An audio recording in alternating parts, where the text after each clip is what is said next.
welcome to Leaders of Tomorrow, 18-hour special initiative that celebrates the undying entrepreneurial spirit of micro, small and medium enterprises. This is the only daily MSME platform in the country, a show where you can voice your concerns and get answers to all your queries directly from our team of experts. We understand the issues that you, the MSME entrepreneur, face, and this show aims to bring you the most relevant and the most updated information on everything related to your businesses.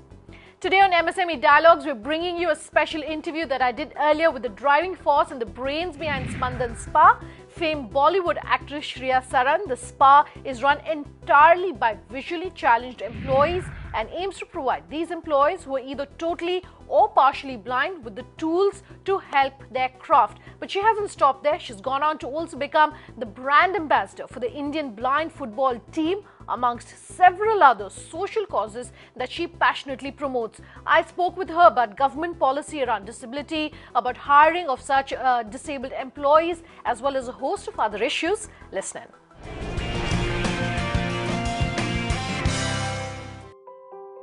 In the words of John Lennon, living is easy with eyes closed.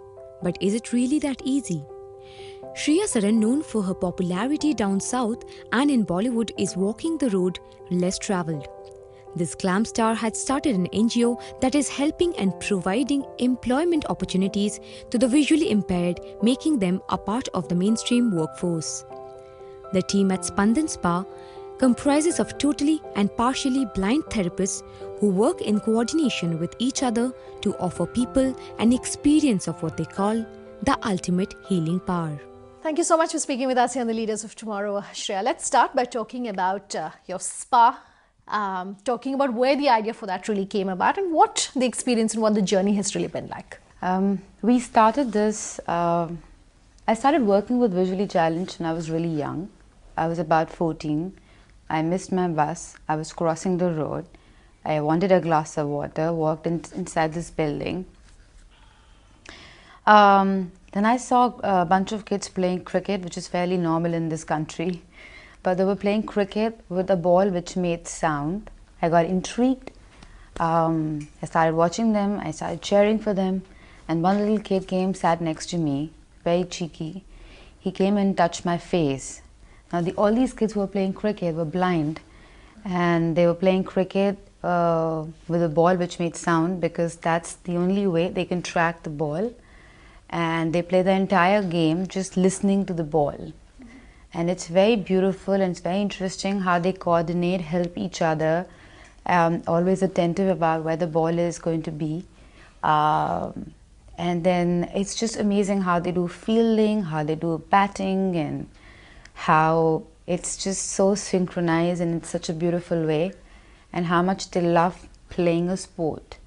So a child that young knew that he was differently abled, and he never considered himself physically handicapped, and that gave me a lot of strength to see my life very differently.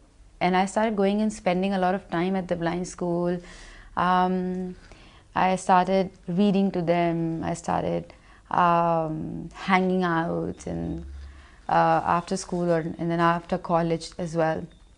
But it's really hard for them to get any kind of employment because people still don't trust them. They have that mental block about what blind can do, and they're very scared to give them, to trust them.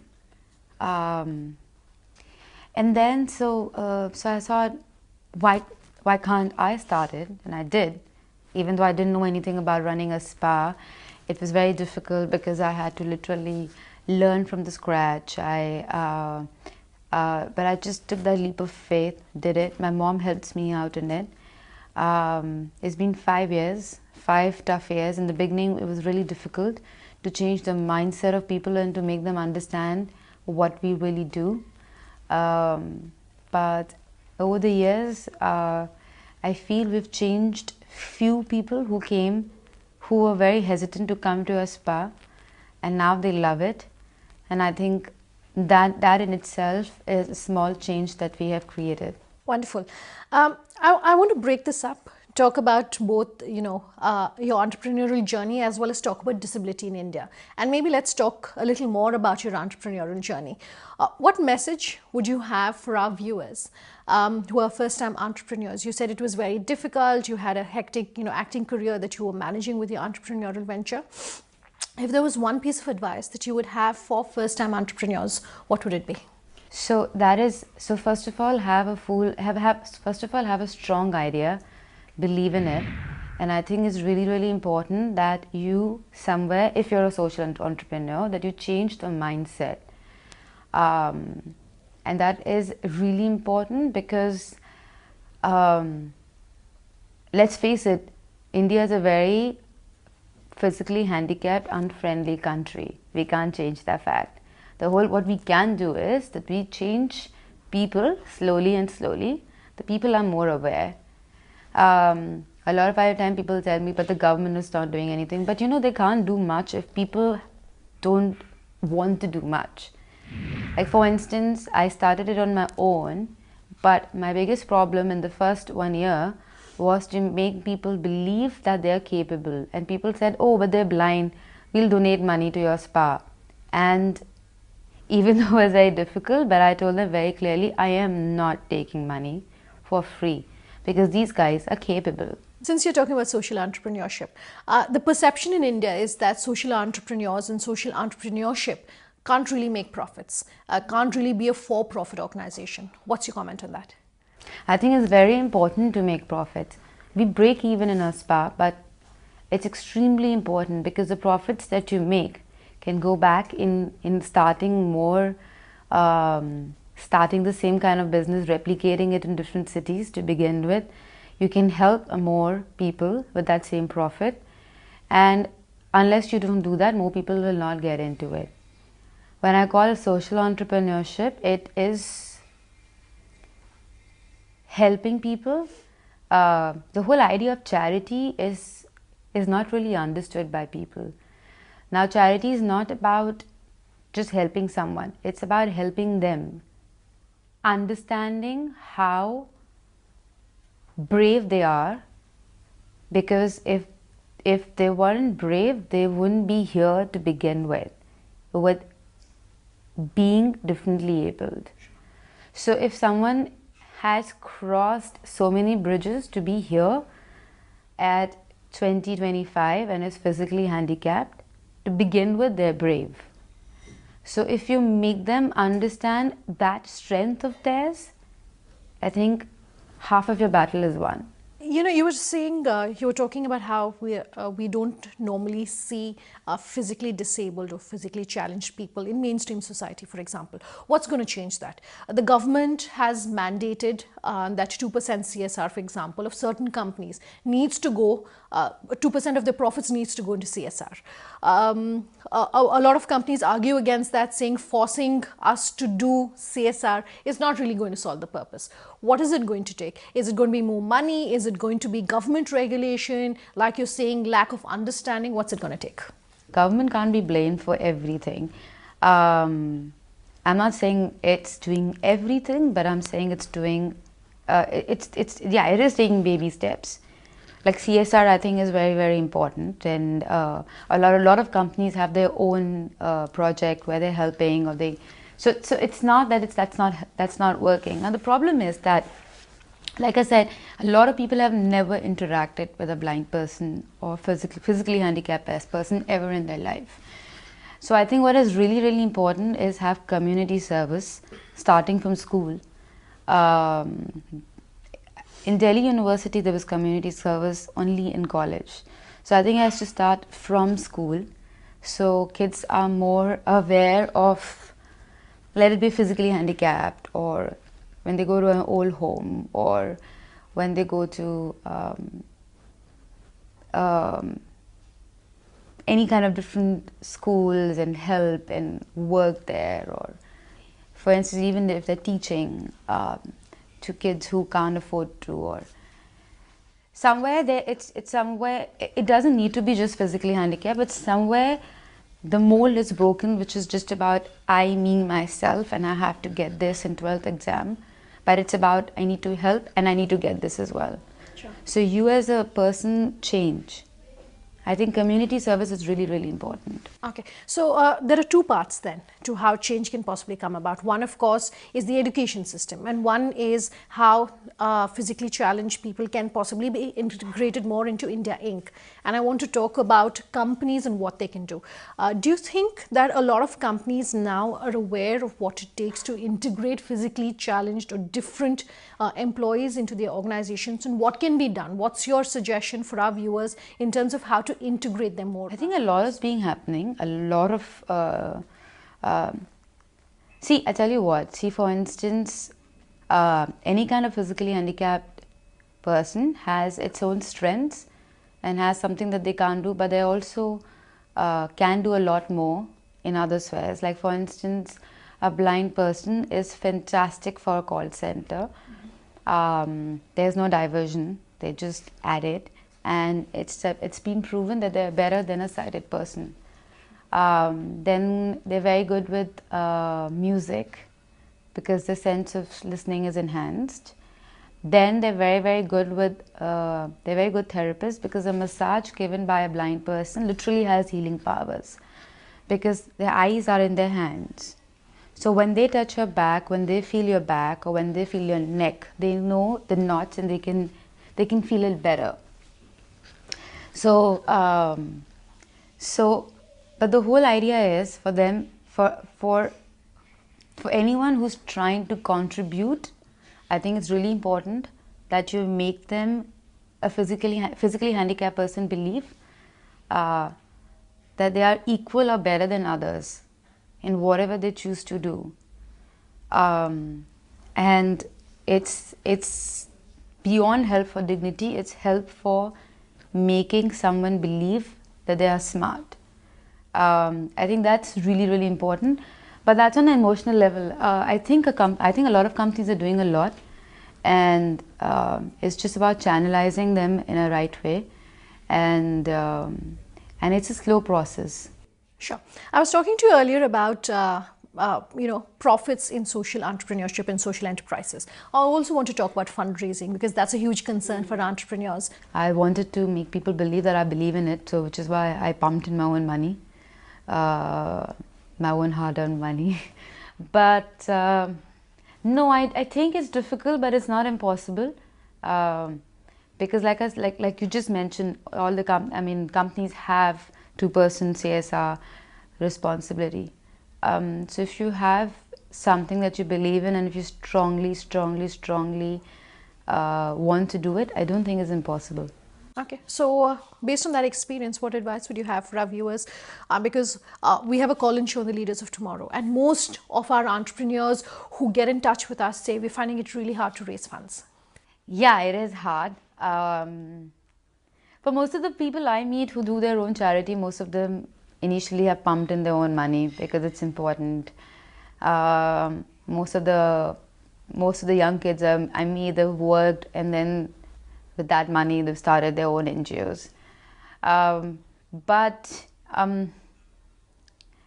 I feel it's just you have to take that leap of faith if you believe in it and if you have a strong idea and if it's something that if you can convince an organization that it will be for the good. Yes, it's not that difficult, but I feel yeah, it's not that easy to raise funds. Let's take a quick break, but we'll continue this special interview on the other side. Just stay tuned.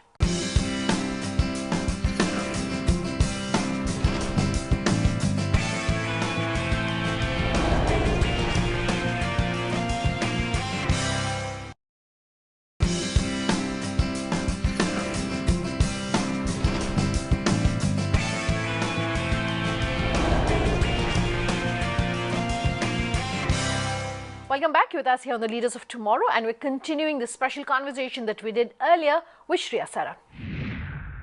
Working beyond imagination, the therapists at Spandan Spa brave the harrowing Mumbai traffic every day and spend nearly 4 hours travelling to report to work. All for only one cause: to make a difference in the lives of many others.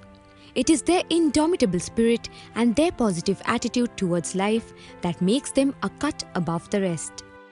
बहुत हमको गर्व महसूस है अपने आप पे कि हम लोग कुछ कर सकते हैं और किसी को हमारे वजह से हम प्रॉब्लम सॉल्व कर सकते हैं, क्योंकि जो हमारी ट्रीटमेंट है वो एक्यूप्रेशर थेरेपी है और हमारे पास में क्लाइंट्स बहुत आते हैं। हमें बैक पेन हो रहा है, फुट में पेन हो रहा है, थाई में पेन हो रहा है, तो हम वो प्रॉब्लम सॉल्व करते हैं। जो बेचारा बोलता है मुझे बहुत गुस्सा आता है उस पर। बोले तो हम बेचारे नहीं हैं, उनको लगता है ब्लाइंड है, कुछ कर नहीं पाएंगे। हमने कुछ बता दिया करके हम कुछ सब कुछ कर सकते हैं।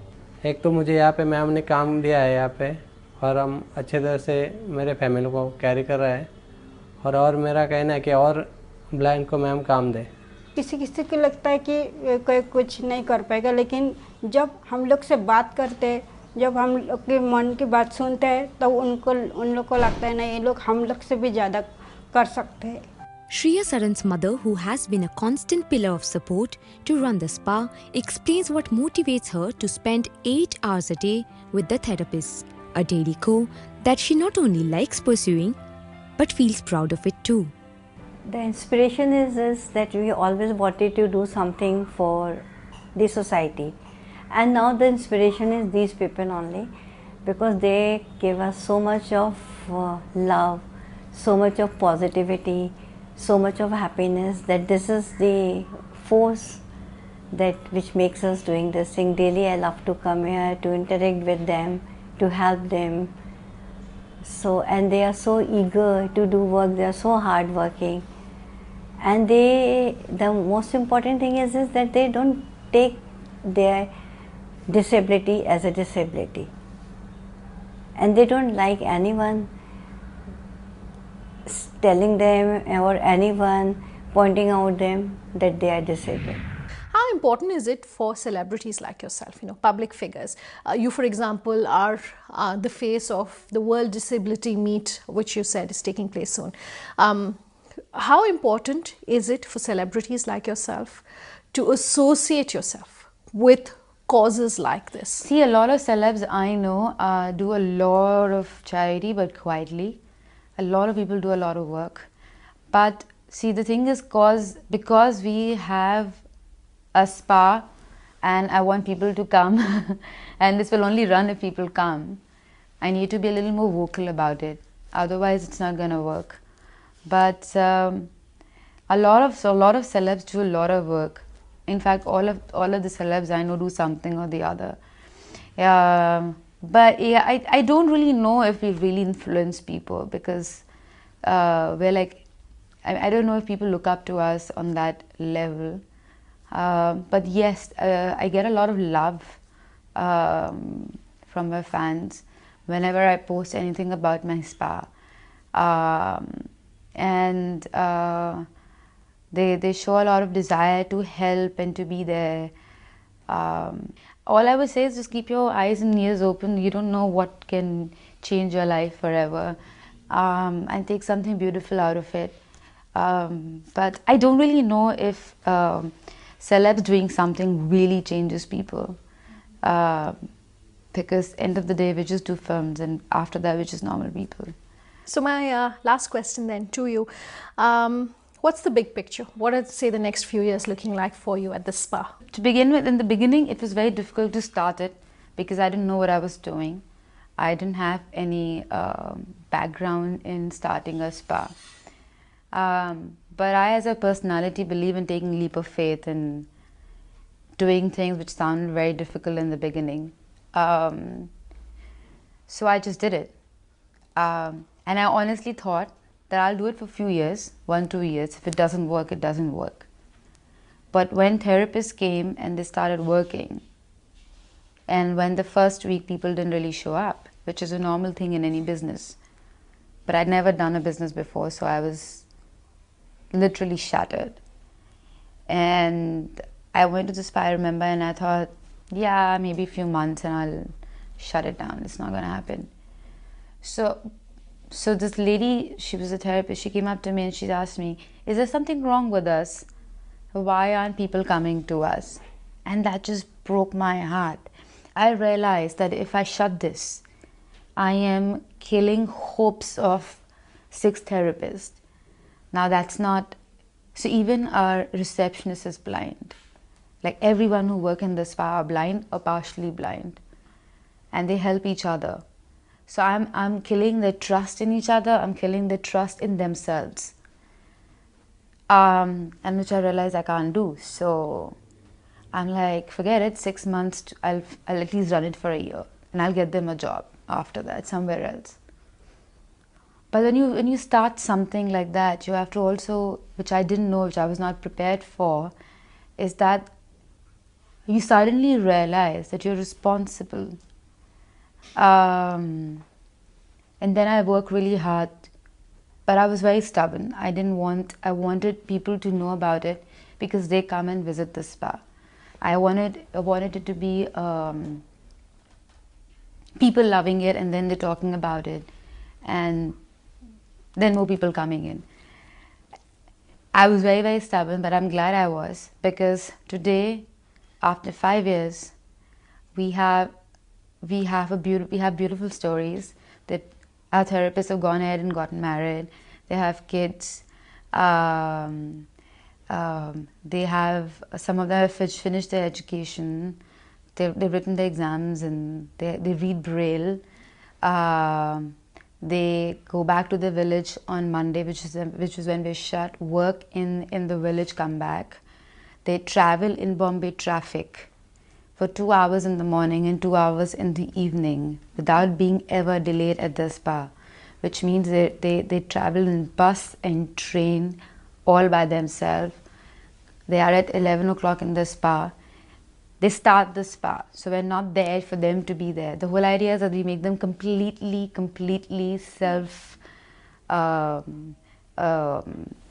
reliant. So they make sure the spa is open by them, clean by them. And make sure it's done completely, ready for people to come.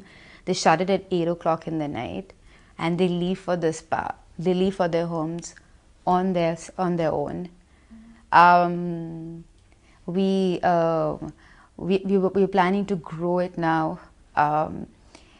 So I'm just happy that I did it when I did it. I'm just happy that I didn't give up, and I'm just happy that it's that I have these people to inspire me, because as much as you said, as much as you may like to believe that we are helping them, that's not true. They help you in ways that I can't even explain to you. Shriya, thank you so much for speaking with us here on the Leaders of Tomorrow. It's a pleasure. Thanks. Today we brought you tips on how you, the MSME entrepreneur, can possibly also hire those with disabilities and the government policy regarding those. Do remember that if you have any query about any aspect of your business, you can write in to us at leadersoftomorrow@timesgroup.com. You can personally tweet at me at Sunanda_J. You can reach us on social media using the hashtag LOT, or call us on that number you see flashing on your screen. We promise to have all your queries answered. Thanks for watching. Have a good night.